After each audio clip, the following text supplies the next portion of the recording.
नमस्कार, DMP news आवाज जनतेचा। आज आपल्या मराठवाड्यात छत्रपती संभाजीनगर येथे क्रांती चौक या ठिकाणी धर्मवीर छत्रपती संभाजी राजे शौर्य प्रतिष्ठान महाराष्ट्र राज्य यांच्या वतीने मराठा समाजासाठी आरक्षणाच्या या लढ्यासाठी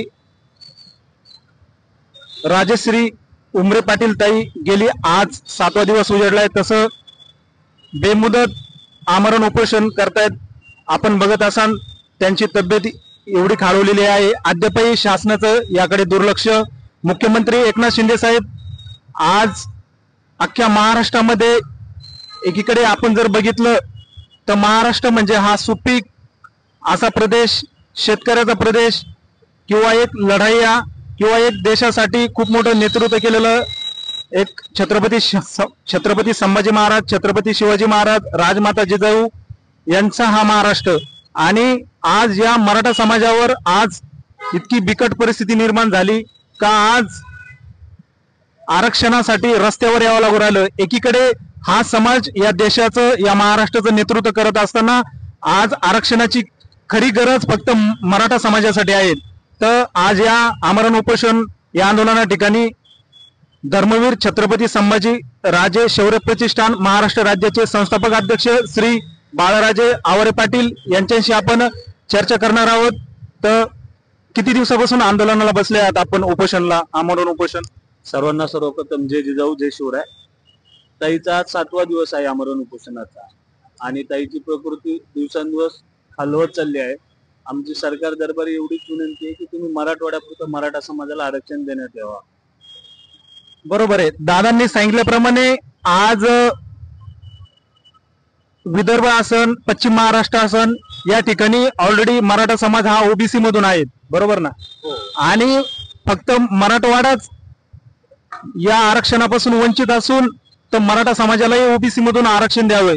जसं जरांगे पाटील म्हणले की सगळे सोयऱ्याचा GR, त्यानंतर ताई आज उपोषणला बसलेले आहेत की हैदराबाद गॅझेट लागू करावं, शेतकरी कामगार यांच्या मुलाबाळांसाठी शिक्षण मोफत करावं।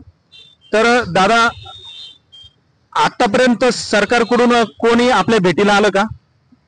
सरकारकडून कोणी नाही आलं। प्रशासकीय अधिकारी आणि विरोधी पक्ष नेते यांनी भेट दिली।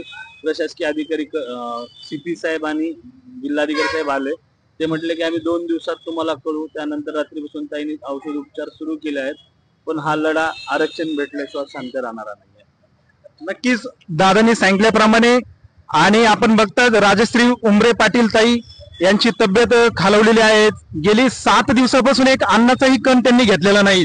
ही अत्यंत दुर्दैवी बाब आहे की सरकारकडून कोणतंही शिष्टमंडळ आज भेटीला आलं नाही। मुख्यमंत्री एकनाथ शिंदे साहेब, आपण छत्रपती शिवरायांची शपथ घेतली होती की मी मराठा समाजाला आरक्षण देणार, मग आज 1 वर्ष होत आलंय, अजूनही आरक्षण दिलं नाही का? कोणत्या गोष्टीचा वेळ लागतोय?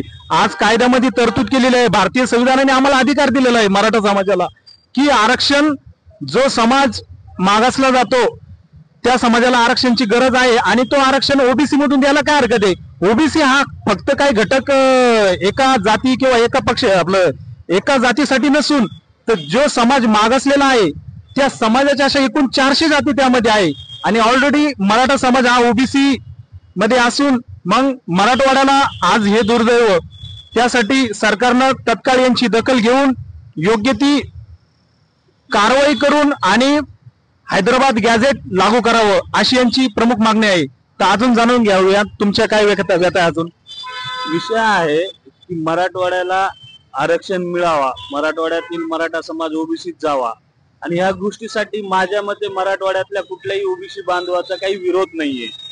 मी 7 दिवसामध्ये पाहिले भरपूर प्रमाणात ओबीसी बांधव इथं आले, त्यांनी आम्हाला पाठिंबा दर्शवला आणि त्यांनी हे पण सांगितलं की आम्ही मराठवाड्यातील मराठा समाजाला आरक्षण मिळावं म्हणून आम्ही तुमच्या सोबत आहोत।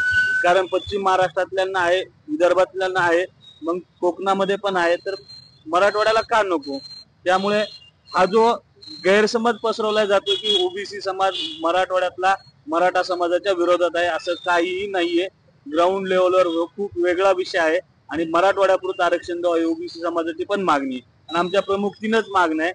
मराठवाड्याला हैदराबाद गॅझेट अनुसार तुम्ही आरक्षण द्या, ईडब्ल्यूएस मध्ये हैदराबाद गॅजेट मध्ये बसणार नाही, त्यांना ईडब्ल्यूएस मधून त्याचा लाभ होईल. आणि शेतकरी, कामगार आणि शेतमजूर यांच्या मुलांना शिक्षण मोफतच झालं पाहिजे. कारण आज दुष्काळ असेल, काम नसेल, बेरोजगारी असेल, याच्यामुळे कसं शिकवणार आहे त्यांच्या मुलांना. त्यामुळे सरकारने या गोष्टीचा गांभीर्याने विचार करून हा निर्णय घ्यावा. त्यानंतर मी तुम्हाला एक अजून मीडियाच्या माध्यमातून एक आवाहन करेन की आपण सगळ्या जणांनी पण सरकारपर्यंत आमचा आवाज पोहोचवण्याचा प्रयत्न करावा, एवढीच आपल्याला विनंती करतो. जय जिजाऊ, जय शिवराय. नक्कीच दादांनी सांगितल्याप्रमाणे सगळ्या जाती धर्मामधून कोणाचाही विरोध नाही. मग सरकार कोणत्या गोष्टीसाठी थांबलंय? सरकारनं तत्काळ यांच्या मागण्या मान्य कराव्या आणि मराठा समाजाला न्याय द्यावा. DMP न्यूज, आवाज जनतेचा. पाहत राहा, लाईक करा, शेअर करा. जय जिजाऊ, जय शिवराय.